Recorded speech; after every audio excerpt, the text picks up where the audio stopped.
Wait a minute. Have you heard the whistler?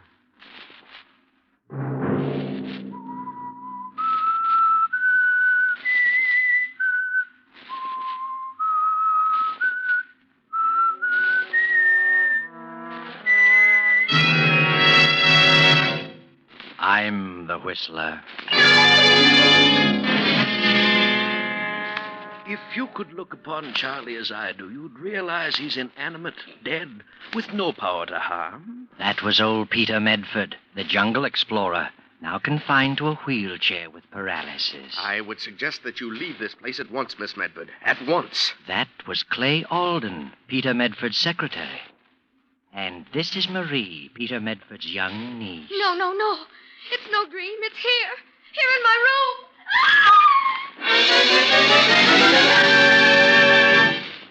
Saturday night, and CBS presents another in the new mystery series, The Whistler.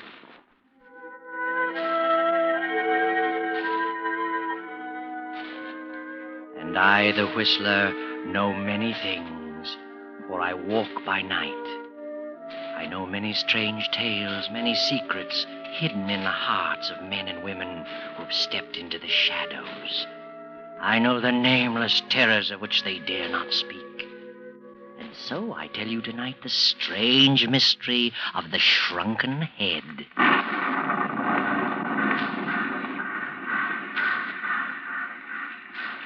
In the quickening darkness of a stormy fall evening, a young girl paces the deserted platform of a small suburban railroad station. From her anxious attitude, we know that she's waiting for someone. But just be patient, Miss Medford. There is someone coming to meet you. He has just now driven up. He is coming through the station door, walking up behind you. Miss Medford? Oh, yes, Sorry to have kept you waiting. I'm Clay Alden. Oh, yes. Uncle Peter has mentioned you in his letters.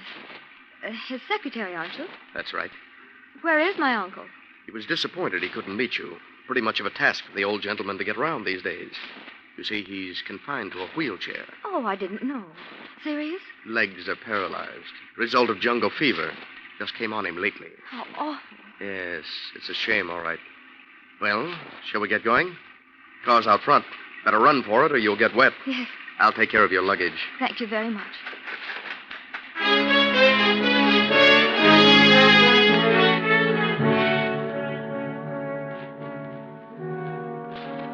Rather a disappointing reception, Marie Medford, wouldn't you think? You have come over 2,000 miles all by yourself just to see the only living relative you have in the world. And then you are met by a stranger. The car turns up the tree-lined driveway. This, Marie, is what is known in this countryside as Medford Manor. Yes, Medford Manor. It's all that the name implies, a gloomy pile of a structure, even made gloomier by the blackness of the night and the driving rain. Oh, someone has heard the car approach. The door is open. It's the butler, Victor. Well, Marie, are you going in? What a pity you don't know what I do. You'd never cross that threshold if you did. Too late now. Your luggage is being brought in. The young man and the butler stand beside you. The door closes. Victor? Yes? Take Miss Medford's luggage upstairs to the south corner bedroom. The south corner bedroom, sir? Certainly. Why not? Very good, sir. Any further instructions? No. Oh, has Mr. Medford retired yet? Not yet, sir. He's in his study. I just gave him his warm milk. He may have dozed off, sir. All right. Thank you, Victor. Yes, sir. Thank you, sir. Would you care to follow Victor to your room, Miss Medford? I'd like to see my uncle now, if I could, please. Very well. Come this way. Here we are. I'll speak to him. Wait here, please. Well, Marie, how do you like it? You get a feeling of something not as it should be? Strange fellow, this Clay. And the butler, too. Look about you. What a depressing house. Huge and cold and unfriendly. Oh, not at all as you'd imagined it. Is it, Marie? Your uncle will see you now. Thank you. Marie, my dear child, come in, come in, come in. Uncle. Well, my poor child, take off those wet things at once. Alden, what's the matter with you? My niece will catch her death. Help her off with those things. Sorry, Mr. Medford. Thank you. Bless my soul, pretty as a picture. You got a kiss for us? Of course. That's it. Now you sit down here beside me. Uncle. I'm sorry I couldn't meet you, my dear, but I'm afraid the ravages of old age and malaria have finally caught up with me. My one comfort is this wheelchair. Getting onto it, though, you should see me wheeling all over the house. The only thing that baffles me is the stairs. My life is now confined to the first floor only. Oh, pretty bad trip, wasn't it? Seemed endless. Well, you're here now, thank goodness. This is your home. You're free to come and go and do whatever you please. Thank you, Uncle Peter. Don't suppose any of this is what you imagined. I know that I'm different from what I'd hoped you'd find. Tell me, Uncle Peter, do you think you'd have recognized me if you hadn't known I was coming? Recognize you? Why, of course. You have the family of Medford written all over you. No mistaking you, my dear. Well, Alden, what are you standing there for? What are you staring at? Oh, waiting to see if you need anything for this. No, that's all. I'll ring for you if I need you. Yes, sir. Oh, I forgot to thank him. For what? He gets paid for whatever he does? Forgive me for saying this, but somehow I don't like that young man. Was he rude to you? Oh, no, not actually. But he seems to resent my being here. And the butler, he seems resentful, too. I feel as though I don't belong. Oh, they're harmless enough. But getting back to you, I was so sorry I was in South America at the time it happened. Must have been pretty ghastly for you, my child. Like a nightmare, Uncle Peter. I'm not myself yet. I should think not. An only child losing both parents so suddenly and so horribly. Maybe it was a good thing it was sudden. It had to happen at all. One spectator at the crash said that they never knew what happened. Now, you mustn't talk about it. All that's behind you. A new life from now on, God. That's the way I want to look at it, Uncle Peter. And I'd like to get something to do. What? Oh, now. Oh, yes, really, I would. I want to be active if I can. I'm quite capable. I'd really like to get a job, Uncle Peter. Well, bless my soul. Secretarial work or anything. Well, that might not be a bad idea. Keep you from brooding. We'll see what we can do. And now I have a little surprise for you. You haven't seen my collection. No, I haven't. Mother and Father often talked about it. Well, if you'll just open that door over there, I'll show some of it to you. Oh, this one? That's right. You'll find the light switch just inside. Why, it's a regular museum.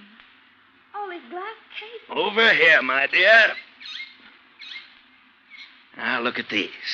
Well, what do you think of them? Well, they're horrible, Uncle Peter. They look like tiny human heads. Well, that's exactly what they are. Life-size at one time, but isn't it remarkable the way they shrink them down? Look at this one. See his little features? Perfect in every detail. He's my favorite. Interesting history about him. He was once a white man. Oh. Forced down in the South American jungle when his plane cracked up. The headhunters got hold of him, and there he is. His name is Charlie. I'd like to see him closer. I can unlock the case. No, please. Do you mind if I don't look anymore? Oh, dear. I keep forgetting people are sometimes shocked by these things. I see them only through a collector's eyes. Oh, well, you'll have lots of time to look over my jungle paraphernalia.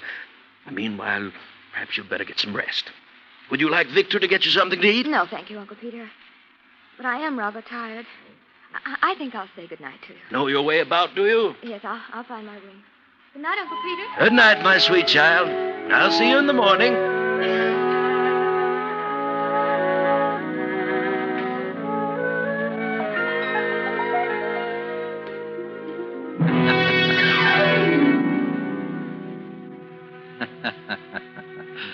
Poor Marie. Know something? You're going to have dreams tonight. Unpleasant ones, too. Well, let's move the clock ahead and go to Marie's bedroom. It's a little after 3 in the morning. She's asleep now. The rain's still coming down. The wind moans outside. Hear it?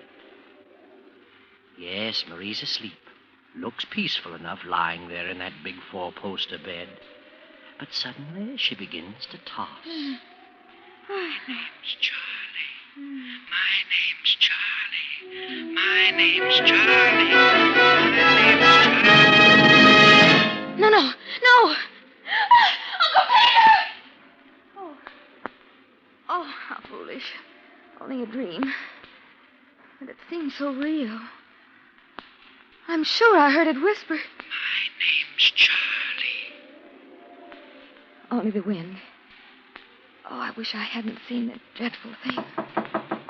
Miss Medford, are you all right? Who's there? Clay Alden. Oh, yes, Mr. Alden. I just had a bad dream, that's all. I'm quite all right, thank you. Well, if you need anything, just ring. Yes, I will. Sorry I disturbed you. Not at all. Oh, I must get some sleep. Stop dreaming.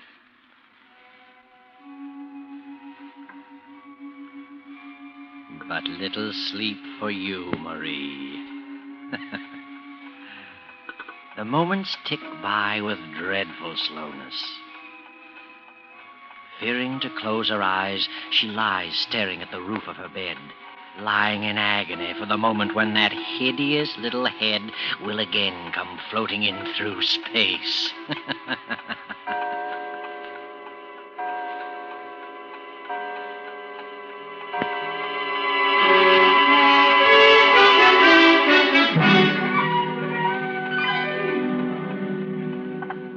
It is morning now. A dreary fog still hovers depressingly over the old house, a cold clamminess which only adds to Marie's sensation of uneasiness.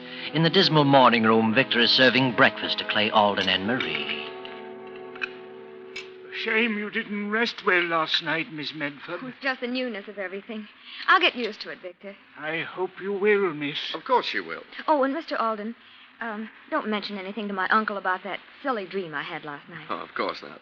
Did you have a bad night, miss? Yes. The daytime makes such a difference in things.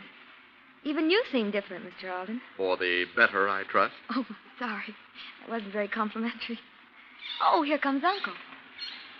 Well, good morning, you two. Good morning, Mr. Medford. Morning, Uncle Peter. You look quite fit this morning, sir. Feeling splendidly. Had the best night's sleep in I don't know how long. And how are you feeling, my child? Quite well, thank you, Uncle. Oh, you remember our conversation of last evening? I mean, about you wanting to do something? Yes? I think I've got it for you. Friend of mine named Phineas Drake. Collects books. Just purchased a library complete.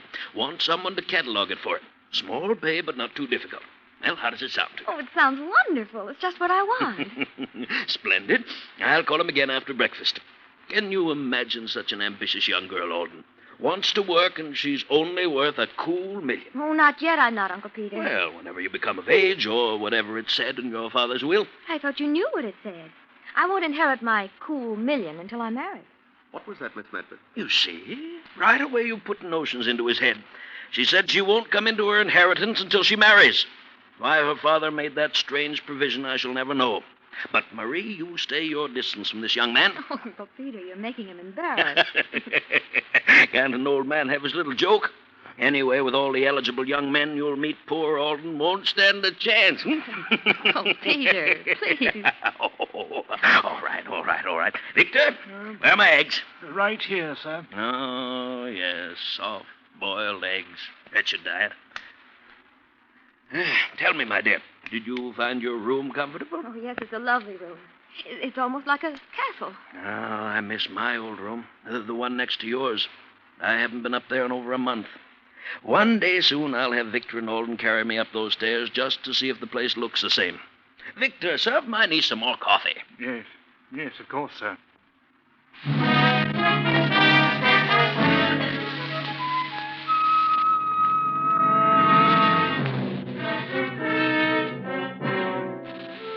So, Marie, you're going to have something to do, eh?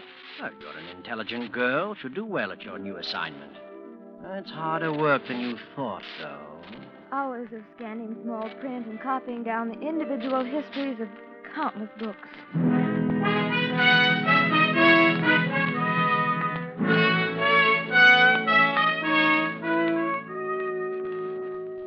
goes well for several weeks, and then early one afternoon, you return home, Marie, to find your uncle as usual in his study. Why are you so upset, Marie? Uncle Peter. Marie! Well, you're home early. You're not finished already. Finished as far as Mr. Phineas Drake is concerned. I can't understand it. I've done my work well. This afternoon, Mr. Drake came to me and said he had no further use for my services. What? Didn't explain why, just looked at me queerly and said he preferred someone else to finish the job. Well, that's strange. Oh, well, he's an old crank. Don't let this upset you. We'll find something else for you to do. No, don't you worry.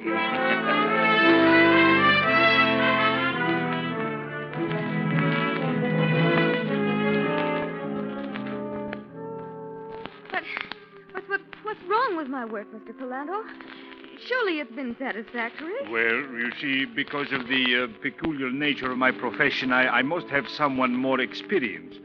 I'm sorry, Miss Medford.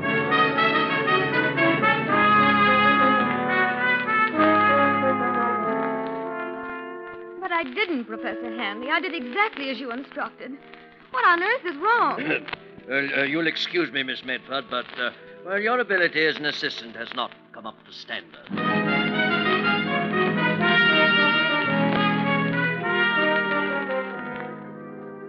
Please listen, Dr. Humphrey. I've studied botany, and I've checked this manuscript most carefully. There's not a single mistake. Very sorry, Miss Medford, but they're not all acceptable. Have to get someone else.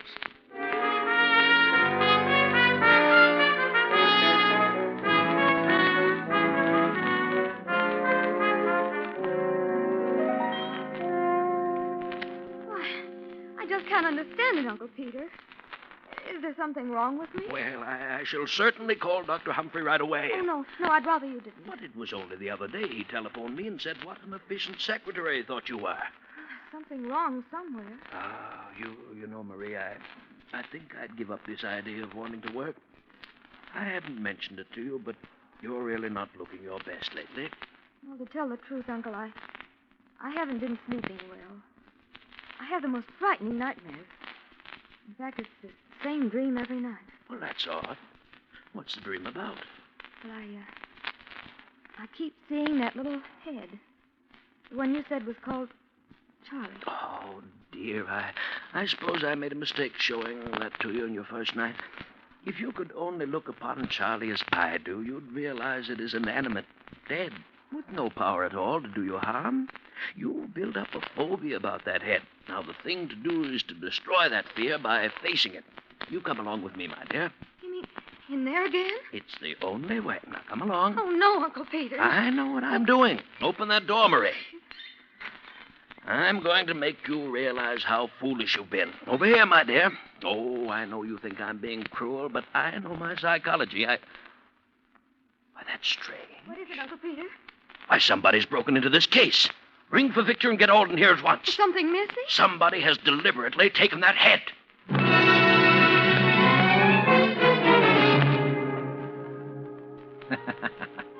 So Charlie is missing, eh? Wonder who could have broken the lock and lifted the little head from its black velvet pad. I wonder. But now, several nights have passed, and still the head called Charlie has not reappeared. Marie has just taken a sedative her Uncle Peter gave her and is now lying on her bed, tossing fretfully, praying for sleep. Sleep, Marie.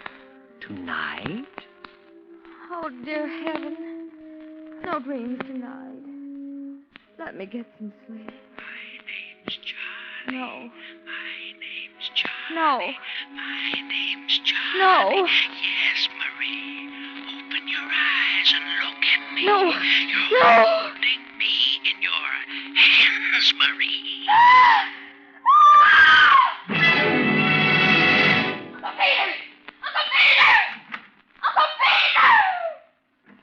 What's wrong, Miss Medford? Where's my uncle? He's downstairs asleep. Well, you're frightened out of your wits.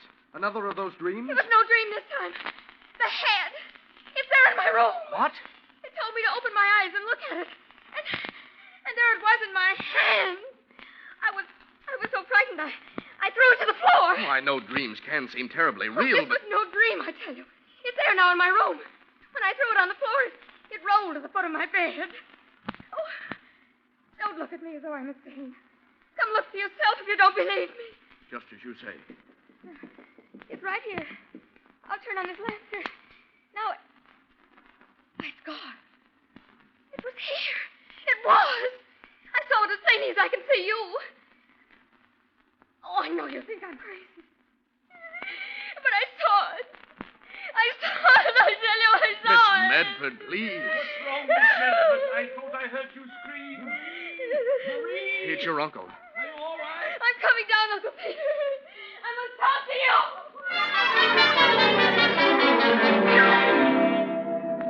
Now, you must get hold of yourself, my dear. Oh, you won't think I'm crazy.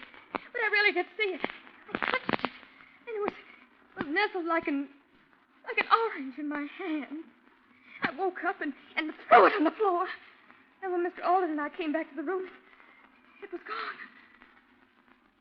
Oh, you don't believe I actually saw it. Do you? Now, compose yourself, child. I want to ask you some questions. First of all, in this dream, do you hear a voice of any kind? Yes. A voice that whispers, "My name's Charlie," over and over. But tonight it said something different. Now, you needn't go on, my dear. I had hoped and prayed with all my heart that this wouldn't happen to you. But I'm afraid it has. What are you trying to tell me, Uncle Pete? You've heard me go on about the fine old Medford stock. Well, it so happens our branch isn't so fine. There's been something wrong with us. You mean insanity? Oh, but if there is insanity in the family, why haven't I heard of it before? Because, my dear, it's the Medford secret. Oh, Peter, I'm frightened. Whatever you do, Marie, you must not let go of yourself. But it's not easy being told you're mad. Uncle Peter, if I am afflicted, then all those people must have known. That's why they discharged me. But how did they know? What did I do that would give evidence? Perhaps you do things you're not aware of. Maybe I do. Seems the only logical answer. Oh, Uncle Pete, what's to become of me? Now, we'll work this out together, my dear child. No one will ever know. You can depend upon me. I won't leave you. From tonight on, I shall be taken upstairs, and I'll stay near you. Knowing that which afflicts us gives us a weapon with which to fight it. Just you rely upon me, my dear. Uncle Pete. Oh, Uncle Pete.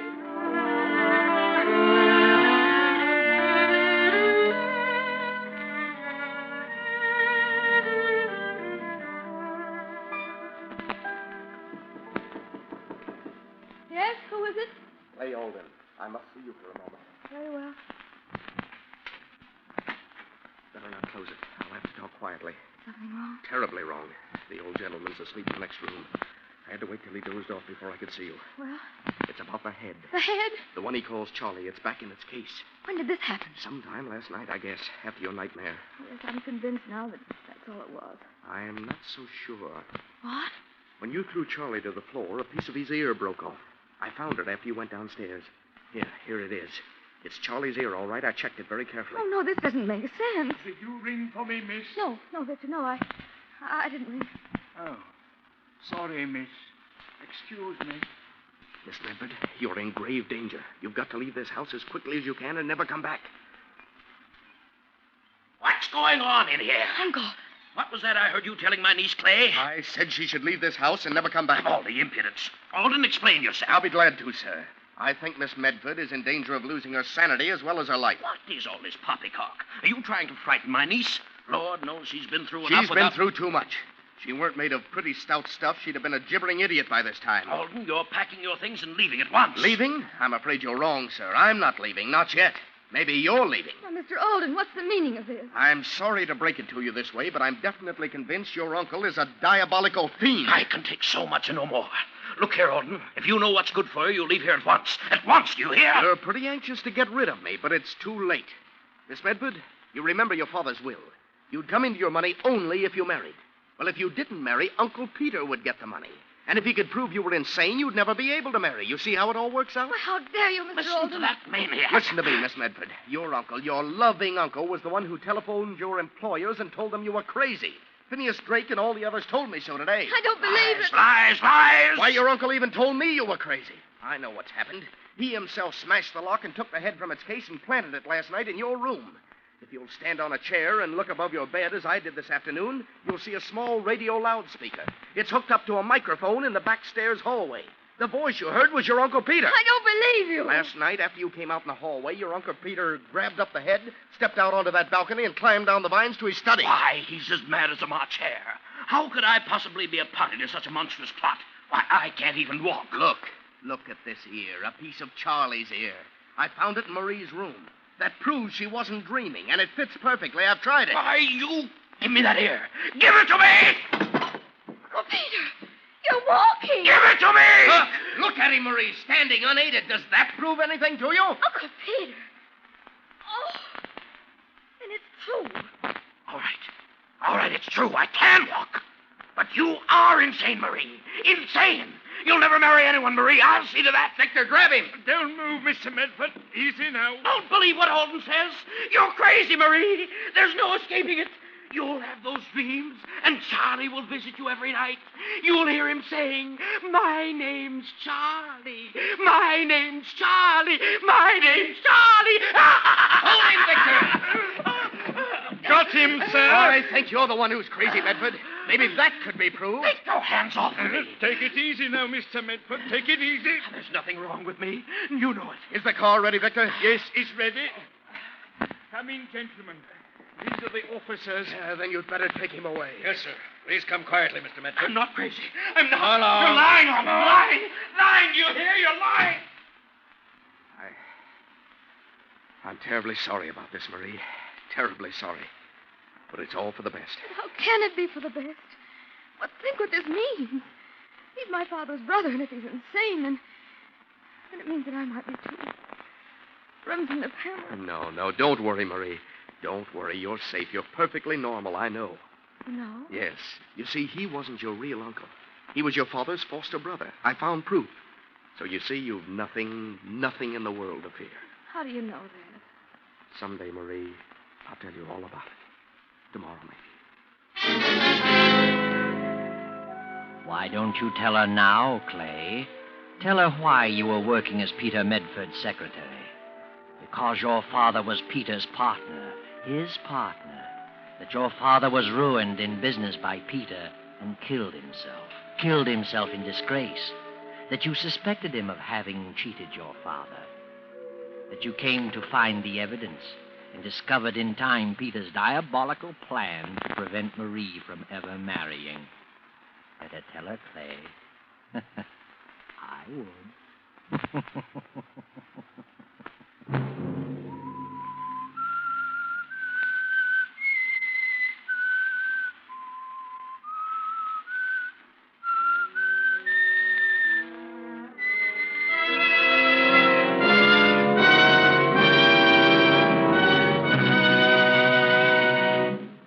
CBS has presented The Whistler.